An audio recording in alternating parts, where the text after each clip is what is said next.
All right, GopherSports.com here with women's tennis coach Tyler Thomson. Tyler, you had a strong fall season, 6 tournaments. Can you just give us an overview of the fall play? Sure. We've played a very full schedule and had a lot of great tournaments with a lot of good competition. And I was probably most impressed with the improvement of some of our returning players. We had some kids who returned from the summer break and just are playing at a different level, which is going to really make our team better. I think there's a couple of things you need to do to have a good team, and that's add good new players and then have improvement with the returning players, and we accomplished that on both fronts this year. We've got some great new freshmen, and we had some really good improvement with some of our returning players too. In terms of returning players, who stuck out in your mind as showing a lot of improvement? You know, quite frankly, I feel like everybody did, and that's probably the right answer, but I think it's true. But most notably, I'd say Peta Forsyth really took a big leap, and I commented to her on our last road trip that I wish that she would have had one more semester. She came in January, so she's only going to be with us for 3.5 semesters. And because she's developing so much late in her career, it'd be really, really helpful if she had that 8th semester. But as it is, she's just playing at a different level, and I think she's a much more viable person to have in our lineup than she was last year. I'm be really confident with having her in our lineup this year. And additionally, I think Magdalena Vieja has really improved a lot. She's playing with a tremendous amount of confidence. You can see it when you watch her play on the court. She made some changes to her game last year, made a grip change, and it's really paying dividends, and she's playing at a much higher level now. You mentioned your 3 freshmen as well.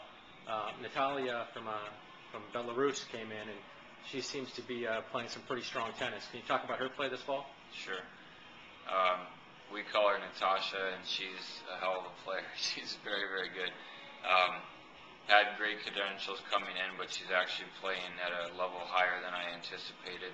She's a very good competitor, moves extremely well, doesn't have any weaknesses that the opponents can really attack, so it's difficult to really to find a vulnerability in her game, but she also has the ability to play a lot of offense, and just does a lot of great things on the court, strategically and offensively, and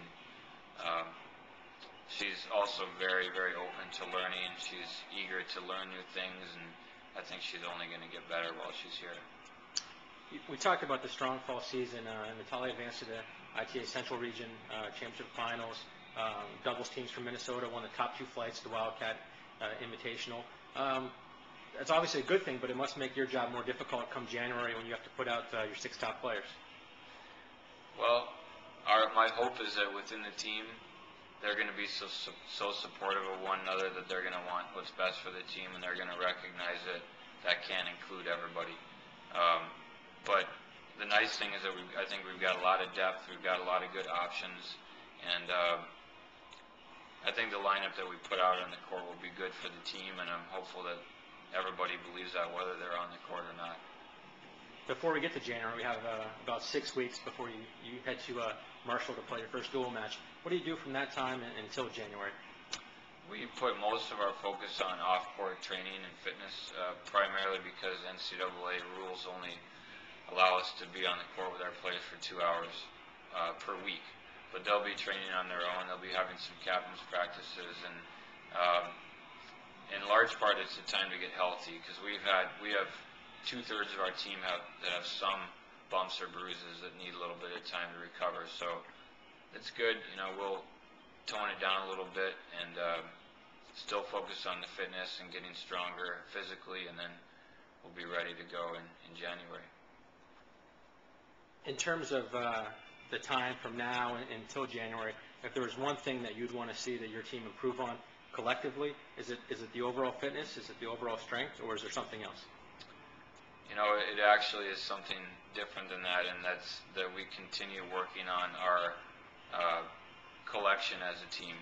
And this past weekend, we made great strides and great improvements of kind of becoming a team, which can be difficult in tennis because you're playing individual tournaments all the time. You've got one person in court 18 and one person in court 1. But in this last tournament, we were able to do some things as a team, and we became more collective as a team, and I think that's going to be a big piece of how far this team advances, not just how we hit the ball, but how much we're pulling in the same direction rather than going in different ways. Sounds good, Coach. Thank you for your time. You're welcome.